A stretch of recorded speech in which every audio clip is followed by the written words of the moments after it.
Welcome to another Grit and Grime basketball podcast. I'm your host, as always, David Sagoe, here with the guy that does everything but the hosting, Thomas Arnal. Hi. Yes, pointing in the right direction. Come on, man. I always point in the right direction, you know? That's how I steer the ship. So we're here. We're back to continue to talk playoffs. Been an eventful and interesting weekend. We're gonna recap some of the games gone by. Maybe do a little deep dive into some of the little stories that are starting to emerge, and then preview tonight's games.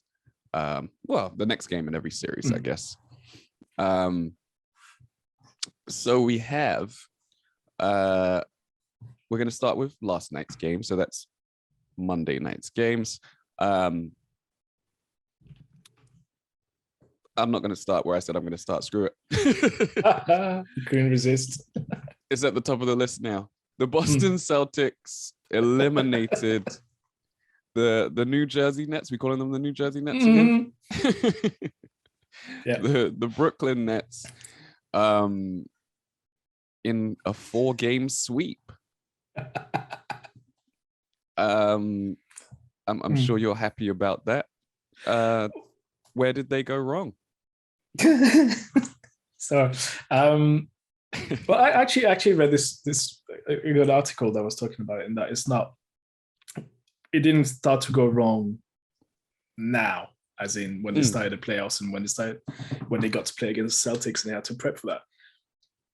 And I agree with the article, and I'm not going to copy what it said, but I'm going along as I agree with it. It started before the season started, as in, which is kind of what I was saying before when we did our season preview, which is, well, yeah, you've got a bunch, against like the Lakers, you got a bunch of good names, but who are the good names that you've got on your roster, and who is surrounding that beautiful trio, if you want to call it that way. So I want to go back to the big three they had at the start of the season, which is Harden, KD, and Kyrie. And it's like, well, again, on the court, it sounds amazing. But then if you look at the past of 2 out of 3, I'm going to leave KD out of it, because I think KD to me is probably the only one that is kind of okay throughout the whole thing. Like he did what he had to do. He played, he had an injury, but he still, when he was on the court, like we said last week, he's been amazing. But you had James Harden that was there for a very short spell, requested a trade. Then they got Ben Simmons in, who's at the moment missing in action, which I'm sure we'll talk about in a sec. And then they got Kyrie, who, even though he's an amazing player, and we all agree on that, but off the court, there's a lot that comes with getting Kyrie on your team. So, and then surrounding those 3 guys, then you had a bunch of players that, with all due respect, they all were really good players, but like they all are now at the end of their career, or the vast majority. You've got Dragic, who's now 30 something. There's, it's no longer the Dragic you had in Miami, right? Yeah. They had, who was Blake Griffin, can no longer almost play basketball. Like, he can't play defense, but then he had a little bit of a spell in game 3, I think, when he went. He hit a few shots. Yeah, so came off the bench and just started hitting a bunch of shots. Aldridge was there, but then we all know what happened to him. He didn't play, right? Yeah. And it's kind of what I said in our chat, right? It's like, it feels like they've put that roster together as a 12-year-old, 13-year-old kid would do on 2K. And that's how it felt. It's like, it's okay to put a bunch of big names on the roster. That's good, but you have to look at where they are in their career. You have to look at what they are physically, and also in the case of Kyrie, it's like, what are you ready to deal with everything that he brings, like everything that he carries off court as well. So it's not an easy roster to play with, and then there's Steve Nash also. You have to look at the coaching or the non-coaching, which I understand the hiring of Steve Nash, which is, you need somebody who was an MVP, There's very, you can recognize, and the greater public can recognize, but is there to more as a nanny, if you will, as in more of a manager, put it this way, as in I'm going to manage the egos, I'm going to manage things like that. But then you can see on the bench, courtside, it's not him who's drawing the plays. I don't, I've criticized the Nets for playing hero balls, and I think Mike also said that, which has its limitation. If both of the guys, if KD and Kyrie in the playoffs, if they wanted to win a game, they needed both to play, score 45 and carry the rest of the team. So it's very hard to win a series against a team like the Celtics when you have only one star performing and the other one who is out completely, and the other one who is, I don't know, he was in and out of the series. I don't know what you think. Yeah. Yeah, all true. If I start with Steve Nash, there's people that have said that they've seen what he actually does in their timeouts, and like when they show, they just show the huddle from a certain distance, and he's not saying anything. Blake Griffin went on, I think it was JJ Redick's podcast a few months back, it might have even been last year, and said that they just run whatever Harden feels like running.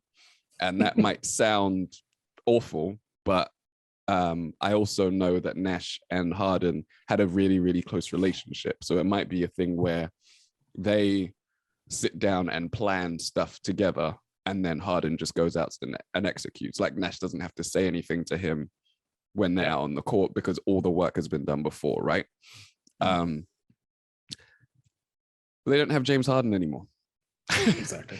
And the glaring weakness actually happens to be the same glaring weakness that the Celtics started the season with, and that was playmaking. Absolutely. Yeah. And where Ben Simmons could have filled that void to a great extent, I think he will really fit in there once he does end up playing. They just didn't have anyone outside of Dragic whose first thought is to create a look for someone else, right? And their role players shot the ball excellently. I don't know about how things ended after game 4, but up until that point, they were shooting over 40% from 3. They were shooting 50% from the field. And their free throw percentage was also close to what the best in the league is. What would have been best in the league this season based on the regular season. All of those numbers were actually. So it's not an issue of not having role players that could knock down shots, right? Often that's the case when you have a 3-star roster. But the issue was getting them the ball. I think Kevin Durant's turnover to made buckets ratio, obviously he improved that in the last game, but up until that point, he had something like 3 less turnovers than he had made buckets. Yeah. And that's just not going to cut it, especially when you're the player that's being doubled and triple teamed. And then Kyrie Irving played well in game 1, but outside of game 1, he was really bad and even worse on defense. And that ended up being a huge issue for the Nets, as I thought it might. I wasn't sure the Celtics could exploit it, but they did. They absolutely did. And that was the size of the Nets. If you look at the actual rotation players, Claxton was a big man. Drummond would play the first 5 minutes and then sit the rest of the game. So he doesn't even really count. And you have KD, and then it was often some combination of 3 of the next 4 guards. And that's Seth Curry, who's a noted bad defender, gets exploited in the playoffs every time. Whether that's Kevin Huerter last year or against the Clippers the year before. Kyrie Irving, who, as I said, has played badly. Bruce Brown, who is guard size. I know he doesn't play guard and he plays bigger. So there is more than 4, isn't it? Dragic, Patty Mills. And Patty Mills, right? Yeah. And that's just not enough size in the modern NBA. It's just not. I understand lots of people play small ball, but those last what is it, 5 names that I just named, that's just not enough size on the perimeter when you have Jaylen Brown, who is a physical presence, right? He's going to bully by you. Jason Tatum is tall and lengthy. Yeah. And he just exploited them. He was just running essentially guard pick and roll. I think he was being guarded by Bruce Brown. He would just do a quick pick and pop with whoever was handling the ball, fade to the 3-point line, and then just shoot. As soon as he got the ball, he just shot. It didn't matter who was coming at him because it was going to be Kyrie or Seth Curry or Goran Dragic. It just didn't. It's like, okay, great. They're not going to bother my shot. And the switches, there was nothing wrong with the switching. They were doing it and they were getting there, but they couldn't bother his shot. So he ended up shooting 40 or 41% from the 3-point line. And largely on catch and shoots. And I was talking to a few of the guys over in the NBA UK group about how the thing that limits Tatum is his ISO game, right? Yeah. Despite him thinking he has this slick mid-range pull-up game, he's not actually that efficient at it. So if they could have put defenders on him that made him go one-on-one, they would have been better off than having him go into all of these situations and just be a finisher or a catch and shoot player. And he was able to do that because of the personnel.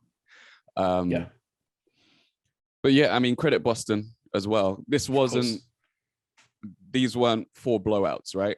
None of them. It was one of the closest sweeps in NBA history. I think it might be the 3rd lowest points total or points differential in a sweep.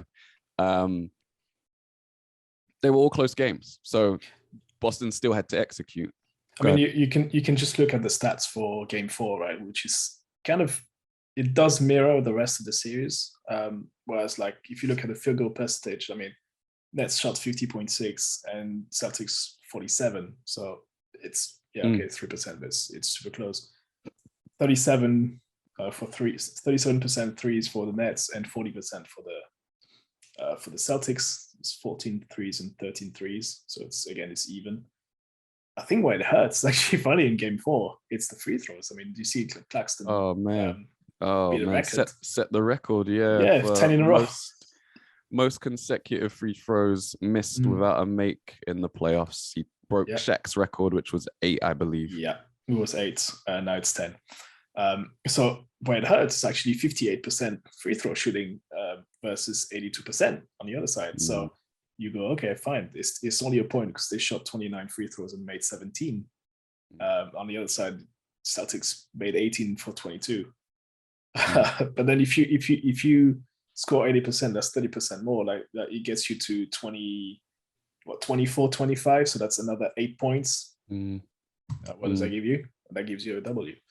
And then the rest is the same. Like there's a slight advantage on rebound for the Celtics, but then that's the size difference we can assume. Assist is 28-26, pretty even. Block is double the blocks for the Nets actually. Steals is 5-3, so it's fairly even. Turnovers 13-10, again very even. Points to the pens pretty even. So even the fouls are very, like, everything's fairly even apart from free throws. So it is very close, and it was details for most of the games. Like even Game 1 was all down to details. You know, that buzzer beater. I mean, it's there's so much to. I don't think I've seen a series and a game being analyzed that much in recent history. It feels to me that there's so many angles. There's the personal angle with okay, how the team was built, or both teams were built, right? Even the Celtics, you can, we're saying, oh, they need to blow it up, and that's only a couple months later. It's like, they were right, but then now, it's now they could be coming out of the East, right? Exactly. The funny thing about mentioning how they were built is the Celtics were built with the Nets picks. Jaylen Brown and Jason Tatum were the Nets picks that they got in that 2013? I think it's 12 or 13. I can't remember. I don't or 2011, when KG and Paul Pierce were traded to the Nets. Call it 12. Yeah, something like that. Even. Yeah, those are the picks that were traded, and yeah, they have literally been built with their opponent's picks, and they've knocked them out, which has gotta be a little bit painful. It's interesting because it does reveal different mentalities, right? Because the Celtics GMs, Downey and everything, he pretty much held out for, like, he didn't want to trade though. They didn't make all that many changes to the roster because I'm sure they believed in all the guys they had on the team. The other philosophy is what the Nets have done, which is let's sign some big names and try to get a title ASAP. So it's really two. That's what I find really interesting, is two very different philosophies of basketball, which is like one built in the long term versus one which is super short term. Let's go and get a ring now. I know which way I'm going for, but I understand why the other side is gone, right? It's two ways. Like, at the end of it, you just want to get the same results, which is you want to get that title. So it's not. Yeah, it's different ways of going about it. But yeah, I think it's very different. I think the one thing it was weird to me was the whole Ben Simmons thing, though. Where you've seen all the former players that going at him, like, because Reggie obviously Miller he was crazy. Yeah, Miller, like, even everyone like Shaq and Charles Barkley, and like they all came at him. But that's why I don't really want to. I don't know. It feels weird to judge Simmons, even though there's a lot of things that are going against him, right? You can argue like he's not played for a year, but again, I was listening to another podcast where they were like, "Look, it's very possible that he still is suffering from some sort of mental health issues with it, and that, like we all know, it once you have something that's not going well in your brain, that manifests itself physically in many cases.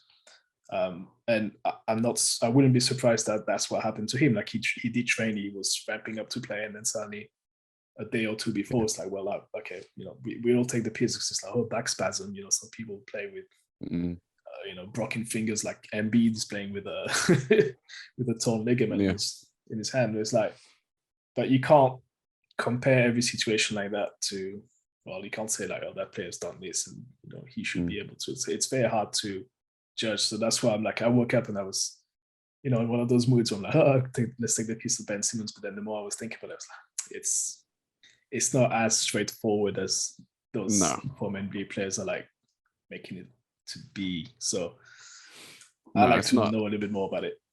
Yeah, and I guess we can take the mature approach on this. There is an article that was put out, I think, today in the Athletic. Have I said that? Yeah, that's the right one. I was getting mixed up between that and the Athletic, where Shams Charania has spoken about a conversation or a meeting that happened within the Nets organization, where Simmons basically said that he still has a mental block, that he really did want to play, etc., etc. He was ramping up and he really does want to play, but they think that like you exactly said, the stress of returning could be creating the back issue. It could be a stress and tension issue, and hopefully they can get that sorted going forwards. Because if he's physically fine outside of that stress issue, hopefully that he's not going to have the same sort of reaction to the thought of playing. When come like preseason, for example, right? So at some point they should be able to get him on the floor, hopefully, if he can get the support that he needs. But I also think coming into a playoff game would have been really tough. This was going to be my next point, is that who thought it was a good idea to put that out there, that he's getting ready for game 4, like he's going to be there for game 4, like, okay, within the team, within the bubble that you create around your team and your roster, like, maybe discuss it, that's fine. But like, to have a press release and like going on social media and say, he'll be there. I've found that was a mess, a slightly messier situation than it should have been, right? Yeah. And that's the nature of media leaks today. Yeah. And I think that's part of a bigger problem, right? Because even when that was mentioned, I'm pretty sure Steve Nash said that's news to me, or he said something along those he lines. said that's news to me. Yeah. Yeah. And maybe he was lying. I mean, maybe he knew, but he was trying to like sort of give off the impression that we're either not saying that or not working along that timetable. And this is the issue, right? These things leak. There's someone within these organizations who talks to a Shams, talks to a Woj, talks to a Zach Lowe, talks to a who else? But isn't in the article isn't Shams like super close to Ben Simmons' agents? Yeah. Like aren't they like real tight? He's a Clutch client. And you often see Shams get any Clutch client news before Woj or any other newsbreaker or anyone else that's known as a newsbreaker. And increasingly that's how these stories are leaking, right? It's through agents, it's through those relationships with the media. And don't forget, media members have agents too. So actually, yes, that's true. Who's someone else that's breaking? Chris Haynes breaks a lot of news, especially if it's news about Boogie Cousins, if it's news about Dame Lillard. And I'm pretty sure a lot of that, some of it is from relationships and him being in locker rooms and things like that. Yeah. But a lot of it is clients that work at the same agency as him. And it's just like, well, if you're going to give anyone the scoop, you give it to someone who's essentially in-house. They're part of the same media family. So, so look out for relationships like that. Look out for situations like that. And sometimes that helps you know who actually knows what they're talking about and who doesn't. Because it's clear now that he was ramping up to play for Game 4, right? Absolutely. Because otherwise they wouldn't have to say that he's out with a back injury. They would just wouldn't have said anything. Of course. So that's part of what happens behind closed doors. I agree with you that he could have made a change to. I mean, he could have. The thing is, in what shape imagine he played Game 4? Like, what shape is he? I mean, like, how is he physically? But then I would have. My argument was actually it doesn't really matter what shape he's in. That would have been like more of a mental kick for the Nets, like, look, he's back, sort of thing. but even with that, it could easily go either way, right? He could come back in, he could give them the playmaking that they need when Dragic is off the floor, even when he's on the floor, because Dragic can space the floor, and he could be the difference on the defensive end and the offensive end in knitting that team together.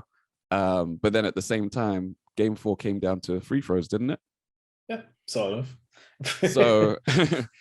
So you put him in there under that pressure of it being an elimination game and free throws being the difference between the two teams, and him being a candidate for being hacked to go to the line and shoot those free throws in a high stress situation where stress is causing him back injuries, and it could have been an absolute nightmare.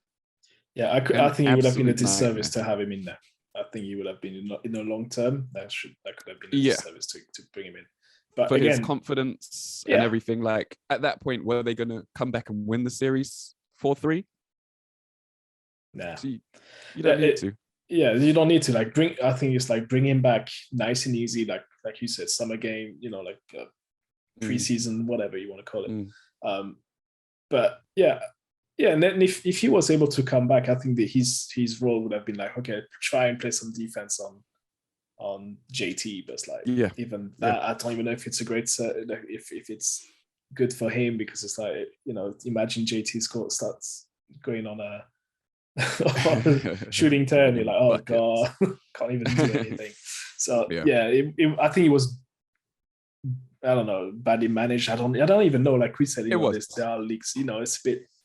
Yeah. So that's why I woke up wanting to actually shit on the Nets, but I'm like, the more I think about it, it's like there's so many things that have gone against them throughout the season. it's almost like it's not that much of a surprise, right? It's just a big story because of the names involved. Exactly. But it's not that much of a surprise because they were the lower seed. Yeah, they're playing team. Yeah. But that said, though, congrats to the Celtics. I know it's hard to say from a Knicks fan, but they deserve like their defense. Yeah. I mean, I don't know if you took the time to watch the video I sent, but there's a good YouTube video that explains how they swamped KD and how they took him out the game and how they was switching and double teaming. It's actually beautiful to watch. When it's broken down like this, so you just get yourself on YouTube and watch it. It's fairly special. Yeah, I think to me they're playing the best defensive basketball I've seen in the playoffs since the 2019 Raptors, that championship team. Yeah. They did it in a similar way, right? Switchable players that just swarm. But I think the Celtics even have more size than that. That 2019 team did. Saying that they had freaking Gasol and Ibaka, didn't they? True. But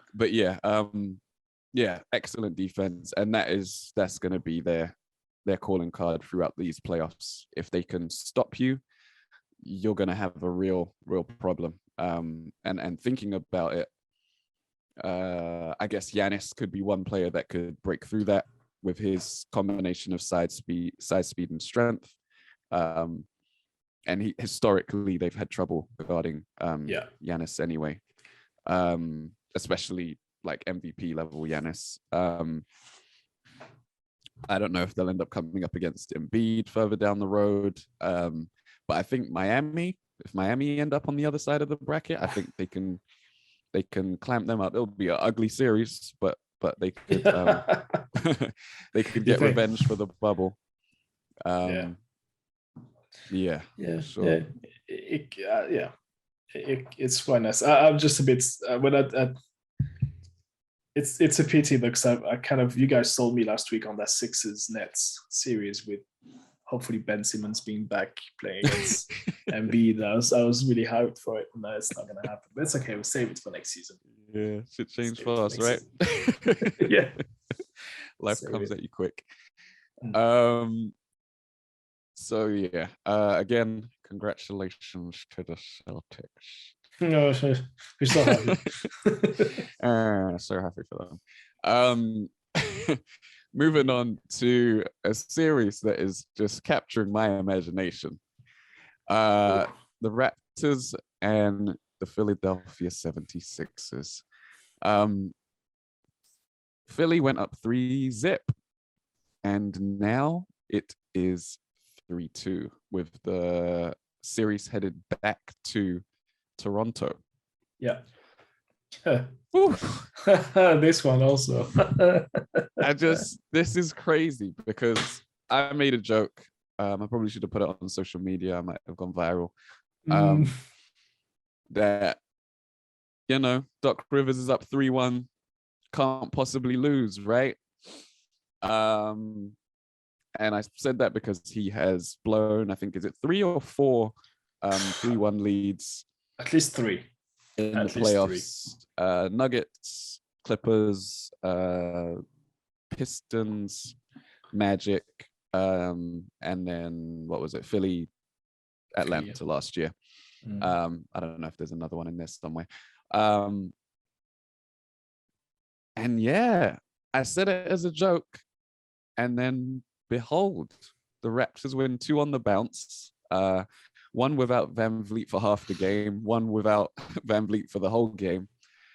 And they're just, as we said, Embiid has an injured ligament in his thumb. Yeah. And they are just, whenever he gets it, hacking down at the hand. There's a lot of no blood, no foul, but then also, as we know, as Tom knows especially, the hand is part of the ball.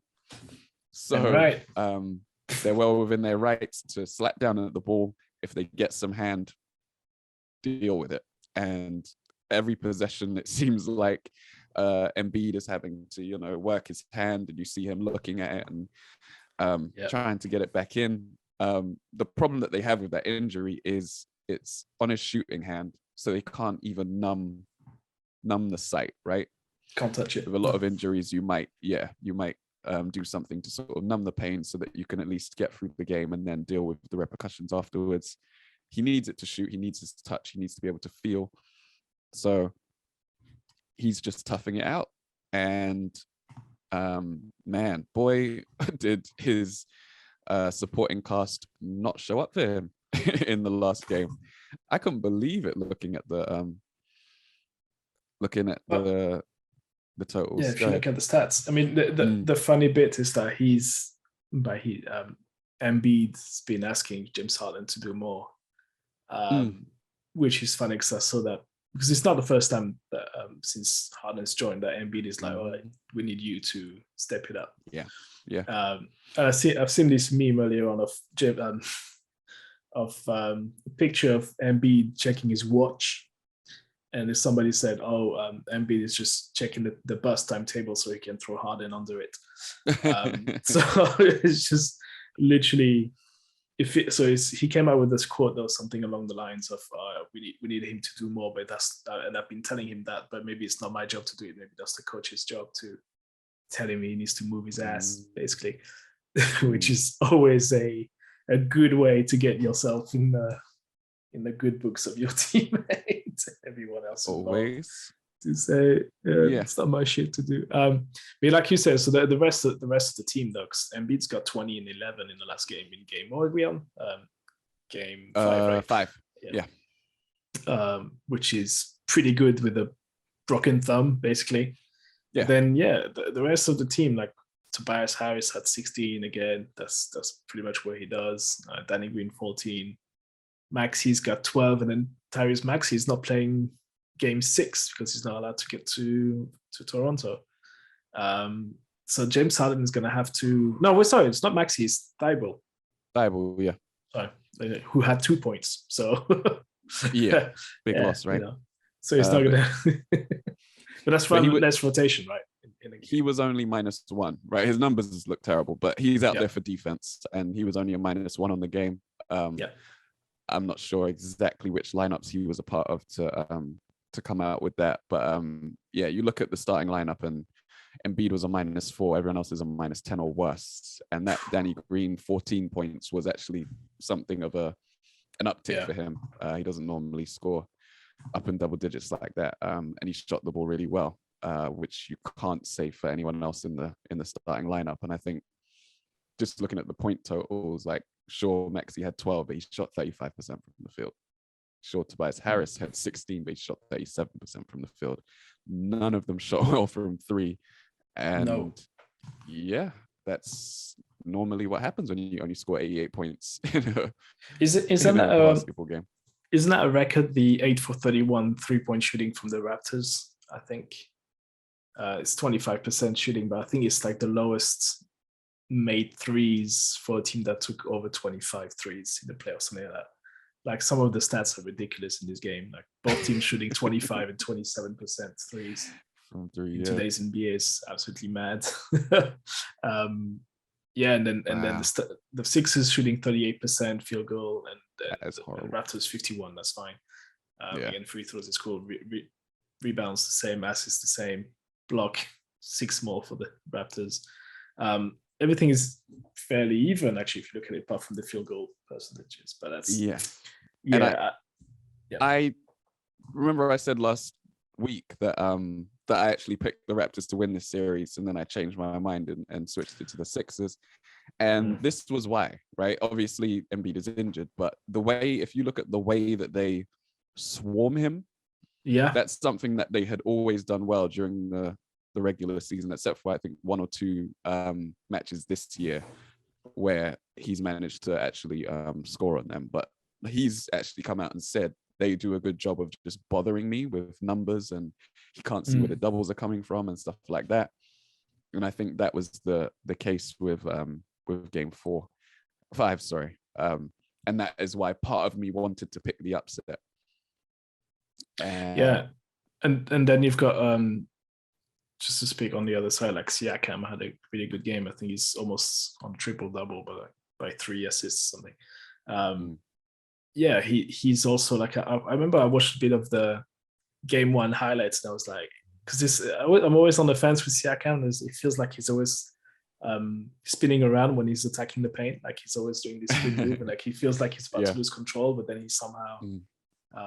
But you can't help but being appreciative of what he does, because he actually brings a lot of energy, and he seems to have woken up now. Suddenly, it's like, all right, this is time to, Embiid is suffering inside, and Harden's not really there, so I'm just gonna pound those guys and just try to do what I have to do. But it's really interesting that he managed to do that without your favorites, Van Vliet. Ready. And Scotty Barnes is playing on one leg. I think he's also slightly injured. He's just come back, and I think the big thing for the Raptors, and part of why I did switch back to Philly, was they just can't score a huge number of points. So for them to win, they need to hold you to lower point totals. And if you look at the point totals throughout the series, it's like I think Philly scored 131. I've got the list here. Philly scored 131 in the first game, and the Raptors had a series high 111 points. Okay. Every time, well, not every time, sorry. Second game, Philly scored 112, and as I said, Raptors haven't scored more than 111 in the series. So once they're able to score like that, they're gonna win the game, because the Raptors just can't put that many points on the board. Third game went to overtime and ended 104-101 in favor of Philly. But you see how once they were able to bring the point total down, they were able to be competitive. They lost that game on a buzzer beater from, not a buzzer beater, sorry, but a game-winning 3-point shot from Embiid. Then the next game, 110-102 Toronto, held them to 102 points, their lowest total for the series, and then brought that down even more, 103-88.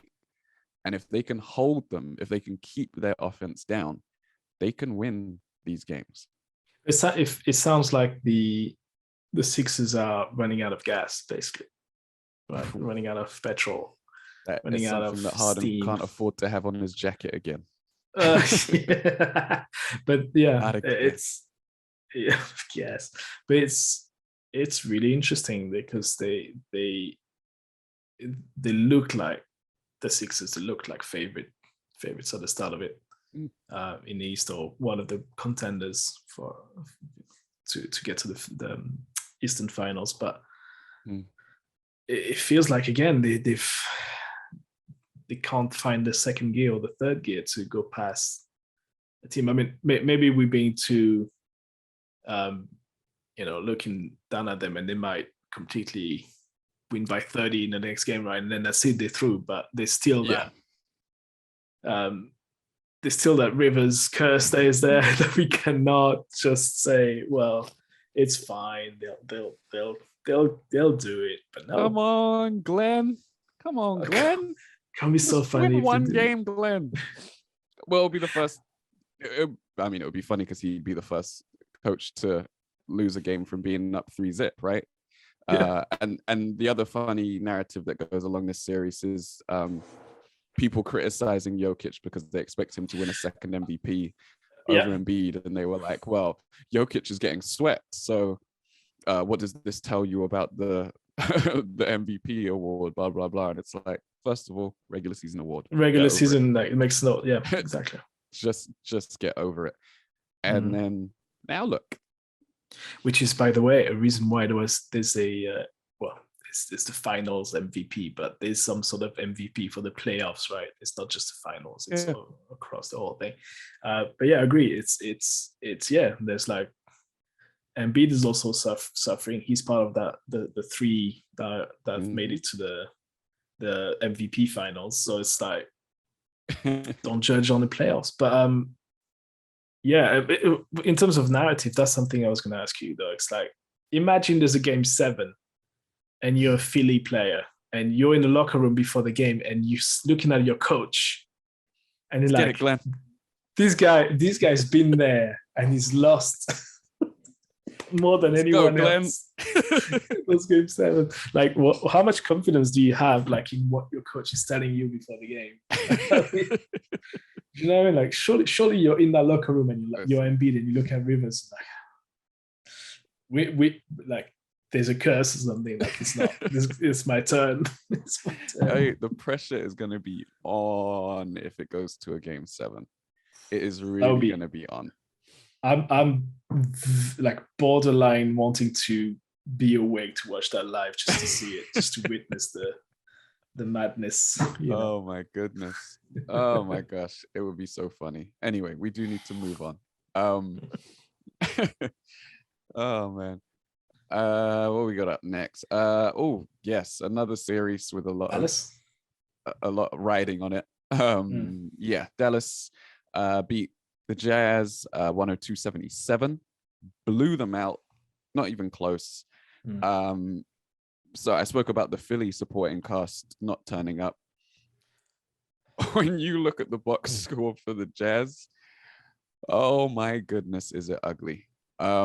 They shot 37% from the field, 10% from 3. I know that's the one. So they're the ones for the record. So 3 Yes. for 30, exactly 10%. 10% from 3. I think they were the best 3-point shooting team in the league, if not at some point they Clippers. were. Yeah. And then you look at some of the plus minuses are in the 30s. It's one in the 20s, a few in the over 17. It's really ugly. Gobert is the only player that comes out of this looking like he salvaged any kind of pride. And yeah, they just got rocked. It seemed like Dallas's momentum was kind of thrown off by Luka Doncic returning. Yeah. And then which they lost is that normal. close one. Yes, yeah, you expect that. He's such a big part of the team. Even playing without him is such a big adjustment. Then having him come back in again is another big swing. They lose on the Gobert alley-oop game winner, which was a nice moment to see Donovan Mitchell throw that pass and throw it early as well. Like as soon as the screen came, it's like he knew they weren't gonna go roll with Rudy. And then this blowout, and now Dallas is up 1 game away from making it through to the second round. Yeah, but it's it's interesting. I don't know where you want to start though. If you want to start on the Mavs or the Jazz, I don't really know. Because again, there's so much to talk about especially on the Jazz side. It's like it feels like, again, going back to the season preview episodes, like we say, blow it up every time. Definitely the seasons, it's time to blow it up after the. But it's a really interesting team, the Jazz, because it's like they're able to play so well and be so good. It's a roller coaster team. I think that one is not to be, talking about the mental health people, but like schizophrenic team. That's how I call them. Usually, it's like they rise super high. They can score 150 on anyone. They'll make 25 threes. Rudy will have a triple-double with blocks, and Donovan will like score 45, and nothing will be standing against them. But then they'll go next game and they'll lose by 30, playing horribly wrong. And I mean, in that case, they lost Donovan Mitchell through injury as well. So I don't know if he's coming back for game 6. So that's going to be an interesting time now going over there. I think it's in Dallas as well, right? Game 6. No. They're the high seed, so they're going back to Utah. But back to Utah. I mean, Dallas hasn't had a problem winning in Utah at all during the series. So, I think this one's over. Yeah, I think so too. And I think there's a lot of Jazz fans I've seen online. They were like, "Can we please, can we get it over with? Like, can we lose next game and just get some changes done?" Like, to be fair, I was looking at the contracts and everything earlier on. It's like, well, Donovan Mitchell is the one that is most likely to leave the team, right? There's the talks of him getting traded somewhere else are higher than, for example, if you're looking at the big two, which is Gobert, Mitchell, the one who's most likely to move might well be Mitchell because of also the type of player he is, and maybe teams are looking towards more of his type of role. But then again, it's like I also seen a lot of stuff on Rudy Gobert on social media. I was like, it's funny how they see him in the US. I'm like, because when I watch him on the national team, like it's not the same. Like he's used differently, way differently. Like on the French team, he gets a lot of pick and rolls. Like what you saw the last play of him, that's literally how he's used on the French national team. It's like there's no other way. Like he's not. He can make threes. Like there's a lot of training sessions that we see outside French teams. Like he can make threes. He can. But he's not going to take them in the game. Like he might try for fun. But what I'm trying to say is that I think he's not being utilized cleverly almost. I don't want to use that word, but I'll go. Did you watch the B-ball breakdown video? I did. Of and it seems like the issue and the reason why he's not used more as a play finisher is his hands, right? Because he's catches. He tends to grab a rebound and then bring it down, which is actually funny enough. It's like one of the first rules you learn in basketball school when you're young kids. Like when you grab a rebound, you keep it up, because if you bring it down, guess what happens? Bang! Like you say, the hands are part of the ball, right? So people slap it out of you. But I don't know why he's doing that. Again, there's something weird, because I don't know why he's doing that here, but he's not really doing that on the French national team. Like it's the way he's used. Yeah, it could be very different. It could be to do with him being comfortable, right? And also, Conley can throw a lob. I'm not sure Mitchell's passing is at the level that it needs to be for Gobert to be a consistent finisher, right? And granted, he shoots excellent field goal percentages, but I think there's like, if you paired him up with Trae Young, he might all of a sudden become a 20 points. But there's also scorer. There's also a trade being talked about with Gobert going to the Mavs. I'm like, imagine Doncic and Gobert on the same team. I'm not saying they'll go to the Western Conference Finals, but like that looks good to me, because Doncic managed, again, talking national teams like with Slovenia, he's managed to make players that are fairly average look really good. Yeah. So imagine somebody who's not the standing of Gobert that can be utilized slightly better, I feel. And you can say the same if they move Mitchell and get in somebody who can guard pass, or a wing who can really pass the ball, and then he might get the best out of Gobert and the rest of the setup. But it'll be an interesting one to see what they end up doing, because again, they're never going to be a free agent destination. Of course not. Doesn't matter how many Dwayne Wades you have in the ownership group. That's always going to be a tough sell. So they have to be smart. If they're going to trade, they need to make sure they get really good value out of the trades that they do. And then just try and do right in the draft. And then, assuming the Mavericks go on, they've impressed me with their defense, right? Like that was the knock on them the last two playoffs.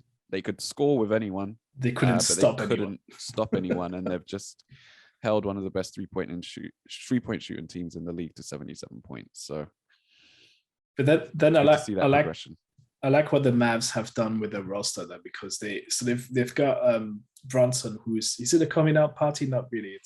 I think so. He had a few good games during the regular season, so okay. But I think these are much bigger stakes, and he's been even better than he was during the regular season in the playoffs. And he's paired well with Luka, and then also you have Spencer Dinwiddie. Okay, he had an average game the last one, but like he's really clever with the ball. He knows how to utilize his, like he can do things as well. Like he doesn't have to score a whole bunch to be influential. I saw a stat that the Mavs have 3 of the top 6 best drivers in the league. Yeah. So that's those 3 that would just name Doncic, Brunson, Dinwiddie. No, they've got the small guys that are really, well, Luka, I don't know if he's really small, but they've got that basis, those 3 players that are really, really good, and they can really take over a game at any given moment. So it's obviously their weakness is like the bigs they have, like Dwight Powell and Maxi Kleber, even though they're having a solid season. I mean, it's not the next level you need to go further than maybe the next round. Maybe they get bounced out. Again, it's what I was saying earlier in the season. It's like I think the Mavs are really like 2 players away from being really, really, really good. So I mean, if you look at what's his name, Bertans is like 0 points in 6 minutes. Bloody hell! Like if you slot somebody else in there, that could be really scary. Reggie Bullock as well has been okay. Like I've seen people online again on social media comparing him to Michael Jordan when he's playing against the the Jazz, and I'm like, calm yourselves. So funny. Steady. Because I mean that's the Jazz's problem, isn't it? It's that perimeter defense is not where it needs to be. Oh my god, yeah, shocking. I mean, and again on offense, Bogdanovic has been horrible, and it's like. How many did he have yesterday? It's like 2 points, 3 points, something like horrible shooting. I've closed the box score, but I mean, as we said, was it him that was 0 for 7 or 0 for 9 from 3 or something like that? Let me just go and look up Bogdanovic's stats and it's a shame we single out Bogdanovic. Oh, he was 0 for 9 from the field. Yes, 0 for 9 from the field. He hit 2 free throws. He was the primary assignment on Luka. Just put through the ringer, and clearly it affected his offense as well. Y'all have a deserved holidays coming soon. Oh man. Time wise, I think we're gonna have to do a look ahead to tonight's games. So unfortunately we won't have time to talk about, actually we'll just do next game predictions. All right, good. So go on. Miami leads the Hawks 3-1. That's the early game tonight, Tuesday night. Do you think this ends tonight? Nail in that coffin? Miami. Yeah, it's in Miami. I also want to see Trae Young go on holiday early. So yes, 4-1. Let's go. I agree. I think this one's over. They've held Trae Young to 16 points and 6 assists. In the game. That's another team that needs a secondary playmaker to sort of take the next step, take the load off of Trae. Second game, I don't even know how to call this one. Timberwolves, Grizzlies. I think I'm leaning Grizzlies to take next one at home. Is it a 2-2? Is that game 5? 2-2. 2-2, game 5. And it's Memphis at home, right? Memphis at home. I don't know. The Wolves are also this team that like they can win by 50 and get absolutely destroyed in the next one. So unpredictable. I want to say Grizzlies because I think I don't know. I'll go Grizzlies just because I have to pick one. I think they edge it. Okay. Pelicans versus Suns. We have another 2-2 series going back to Phoenix. I'll let you jump in first. I don't know anymore about this one. I don't know what to think. I'm gonna go with the upset. I'm gonna go Pelicans. Just for lulz, just for shits and giggles. That's the crazy. See, this series is one that I wish we had more time to talk about. Yeah, because absolutely. It's just been so interesting since Booker went down. Booker was dueling with Brandon Ingram, and then since he went down, it's been all Phoenix. Really, and I think Phoenix. Sorry, it's been all Pelicans. And I think he's rolled out for game 5 as well. So, and maybe game 6 too. So that's gonna be tough. I mean, I actually feel sorry for the Suns. It's unbelievable. Like, can they go? You know what happened last year with no injuries, and now it's payback this year. It's like, well, Hey, I mean, if I can be a smug Laker fan for a little while, Go for it. After AD said during this regular season, he was asked, "Do you think if you had?" I don't even know why they asked him that, to be honest. If you had been healthy for the playoffs last year, do you win the series? He said, "Yeah, absolutely. We were up 2-1, and once I got my game rolling, we were winning those games comfortably." And then, Devin Booker of all people kicked back and said, "Well, if was a fifth, then I'd be drunk," and all of those if sayings, Yeah. and you can say if, ands, and whatever, but at the end of the day, you lost, and now he's down injured. And they asked him, if you didn't go down injured, do you think you would have won the game? He said, yeah. yeah. Now all those ifs are now yeses. But hey, we're all biased, aren't we? I think this is a tough one. Do you think they should try to bring back Zion? Have you seen the videos of him just like dunking like a madman? Yeah. And there is talk that he could be back in the second round. I think they've kind of, like, again, it's leaks, but they've kind of ruled him out of the first round. But yeah, take your time. It's an opportunity, but again, this is the same integration issues that you might face. He hasn't played all season, and half the roster is different, so they haven't even played with him before. It would change a lot of things for him to come back. It'd probably be less of an impact if he, as in less of a change, if he came back off the bench. That might help them if he only plays like when Ingram's not playing, for example. Yeah. And they try and do things that way. But he's a player he's a one-way player. His defense is not good, so they have to be careful who they play him against. Maybe again when Chris Paul's off the floor or whatever. Yeah. Work him into those minutes. So who are you seeing then? Who are you picking? Like going back to our conversation with Mike, it seems now that Ingram is the best player in the series. Yeah, he is. That's the funny bit. He is. And I don't think Chris Paul has the offensive juice to like score the way that he needs to for this team to win.